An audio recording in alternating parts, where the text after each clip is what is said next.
करेंगे। ध्यान करने के लिए कमर गर्दन सीधी कर लीजिए, कमर गर्दन सीधी कर लीजिए। आंखों को कोमलता से बंद कर लीजिए। दोनों हाथ गोदी में रख लीजिए, बायां नीचे दायां ऊपर। एक सर्किट बना लीजिए, एक साइकिल बना लीजिए। पहली ओंकार ध्वनि से ध्यान प्रारंभ करें, अगली ओंकार ध्वनि से ध्यान का समापन करें। दोनों हाथों को समापन के पश्चात रब करें और उसकी ऊष्मा अपने नेत्रों को, अपने मुखमंडल को दें।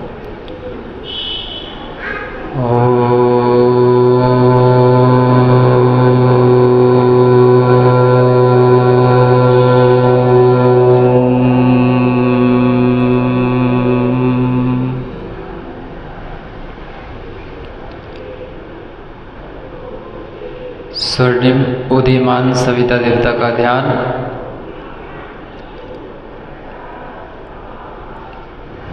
जो गायत्री मंत्र की साधना करने वालों के लिए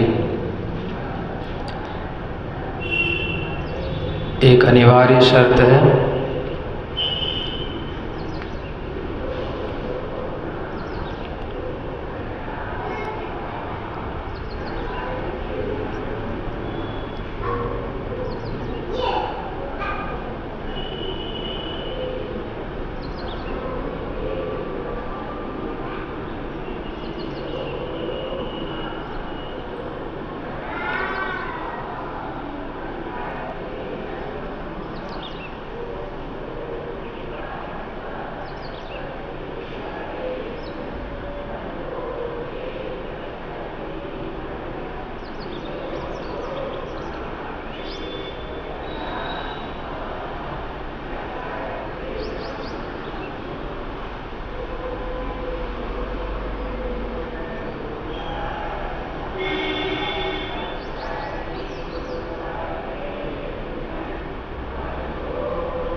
दोनों हाथों को आपस में रगड़िए, रब कीजिए। उनकी ऊष्मा से अपने नेत्रों को सहलाइए, नेत्र खोलिए, मुखमंडल का स्पर्श कीजिए। ध्यान की ऊर्जा अपने आप को प्रदान कीजिए।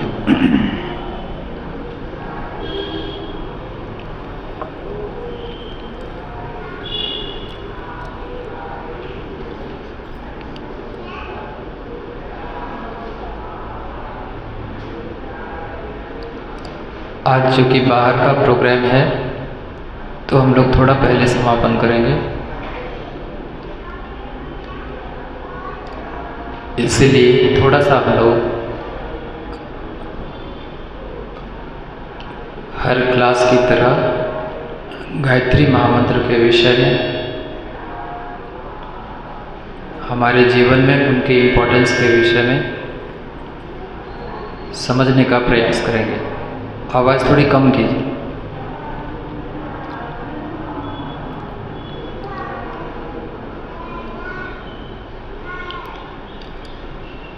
हम लोगों ने सुना है sound mind in sound body. हम लोगों ने सुना है sound mind in sound body, यानी sound mind resides in sound body. इसका मतलब हुआ कि अगर हमारा शरीर स्वस्थ है तो हमारा मन भी स्वस्थ रहता है।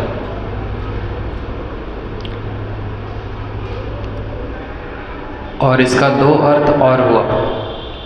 पहला अर्थ कि हमारे लिए मन और हमारा शरीर दोनों महत्वपूर्ण है, और दूसरा कि एक का स्वास्थ्य दूसरे के स्वास्थ्य पे डिपेंड करता है। मानसिक स्वास्थ्य शारीरिक स्वास्थ्य पे डिपेंड करता है और शारीरिक स्वास्थ्य मानसिक स्वास्थ्य पे डिपेंड करता है। इसलिए दोनों के स्वस्थ रहने का हमको प्रयास करना चाहिए। जिस प्रकार फिजिकल एक्सरसाइज हम नहीं करें तो हमारे बॉडी पे उसका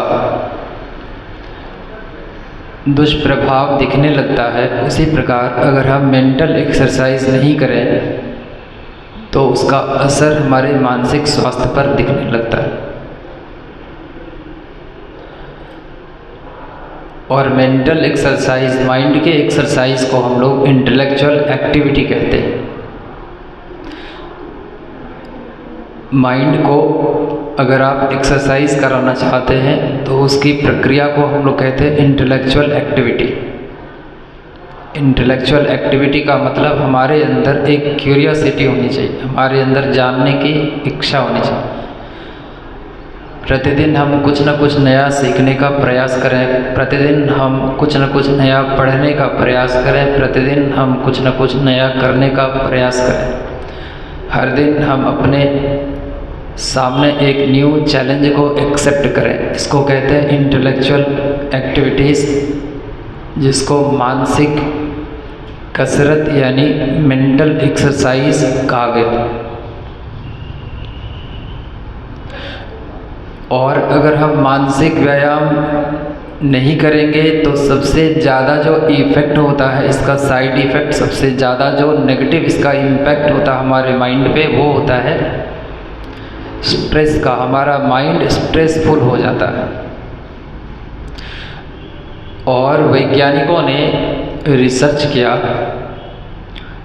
कि जिस प्रकार से हमारे बॉडी के अंदर कोई एंटीजेंस या पैथोजेंस आ जाता है, यानी कोई फॉरेन एलिमेंट्स आ जाता, कोई बैक्टीरिया, कोई वायरस, कोई फंगस, यानी कोई भी रोग को उत्पन्न करने वाला एक्सटर्नल कारक जब हमारे भीतर प्रवेश करता है तो हमारा बॉडी उसको डिफेंड करने के लिए, उसका सामना करने के लिए, उसको समाप्त करने के लिए एक प्रकार के प्रोटीन का सिंथेसिस करता है, जिसको हम लोग कहते हैं एंटीबॉडी। क्या बोलते हैं? एंटीबॉडी। तो जैसे एंटीजेंस के आते ही हमारा बॉडी एंटीबॉडी क्रिएट करने लगता है, सिक्रेट करने लगता है, उसी प्रकार जैसे ही हमारा माइंड स्ट्रेस में जाता है तो हमारा बॉडी एंटीबॉडी क्रिएट करने लगता है, यानी वह स्ट्रेस को के साथ उसी प्रकार से बिहेव करता है, स्ट्रेस को उसी प्रकार से रिएक्ट करता है जिस प्रकार से एंटीजेंस को, पैथोजेंस को रिएक्ट करता है। और ऐसा हम नहीं कह रहे हैं, ऐसा एक न्यूरो साइंटिस्ट श्लोमो ब्रेनीज, इज़राइल के बड़े साइंटिस्ट हुए, उनका ये रिसर्च है कि जैसे ही हम स्ट्रेस में होते हैं तो हमारा बॉडी एंटीबॉडीज़ रिलीज़ करने लगता है, और एंटीबॉडीज़ को जब एंटीजेंस नहीं मिलेगा तो हमारे लिविंग सेल्स को वो खाने लगेगा, लिविंग सेल्स को डिजेनरेट करने लगेगा, यानी एक तरह से सेल्स का ऑक्सीडेशन स्टार्ट हो जाएगा, यानी एक प्रकार से हमारी एजिंग स्पीड अप हो जाएगी, यानी हमारा बूढ़ा होने का जो रफ्तार है, पेस है, वो बढ़ जाएगा, यानी हम काफ़ी समय से पहले बूढ़े हो जाएंगे, यानी ageing process accelerates because the antibodies start eating up our living cells। और स्ट्रेस को कम करने के लिए जिस ग्लैंड्स का इम्पोर्टेंस है, उस ग्लैंड्स को कंट्रोल करने की सर्वाधिक शक्ति इस संसार में अगर किसी एक मंत्र में है तो वो है हमारा गायत्री महामंत्र। तो गायत्री महामंत्र के जपने से, उसके लिखने से, उसके श्रवण करने से, उसका स्मरण अर्थ चिंतन करने से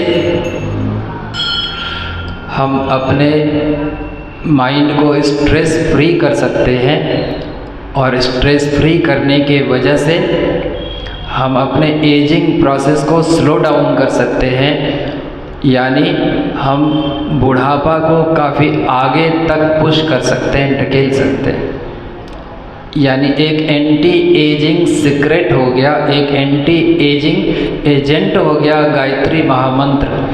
यानी जिसको जल्दी बूढ़ा होना है वो गायत्री मंत्र की उपासना छोड़ दे, और जिनको जल्दी बूढ़ा नहीं होना है वो गायत्री मंत्र की उपासना प्रारंभ कर दे।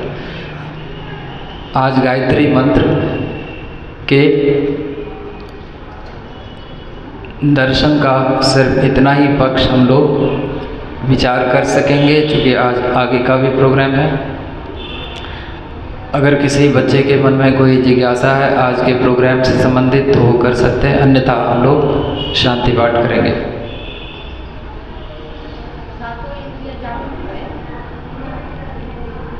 सातों इंद्रियां, पिछले क्लास में आपने जो प्रश्न किया था, आपके लेवल पे उतर के अगर इस प्रश्न का जवाब दिया जाए तो उसमें सबसे ज़्यादा ज़रूरी है आप अपने अंदर की क्यूरियोसिटी को बढ़ाएं, यानी मेंटल एक्सरसाइज को बढ़ा दें, यानी नए चैलेंज को एक्सेप्ट करें, यानी थोड़ा सा स्ट्रेस, यानी स्ट्रेस का स्मॉल डोज अपने माइंड को दें। जैसे अभी कहा गया कि स्ट्रेस एक प्रकार से हमारी लॉन्जिविटी का, हमारी लंबी आयु का शत्रु है, तो वहीं पर वैज्ञानिकों ने ये भी कहा कि small dose of stress is a positive thing, यानी थोड़ा सा स्ट्रेस हम दें। तो थोड़ा सा स्ट्रेस हम देने से अंदर क्या चेंजेस होंगे ये तो हम अगली कक्षा में बताएंगे।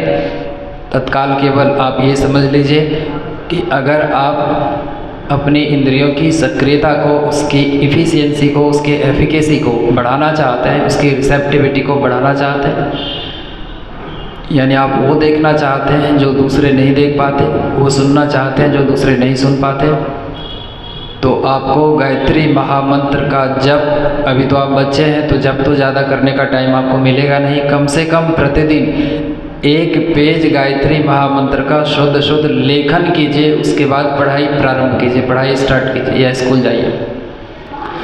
कम से कम 1 पन्ना गायत्री मंत्र को लिखना प्रारंभ कीजिए, पहली बात।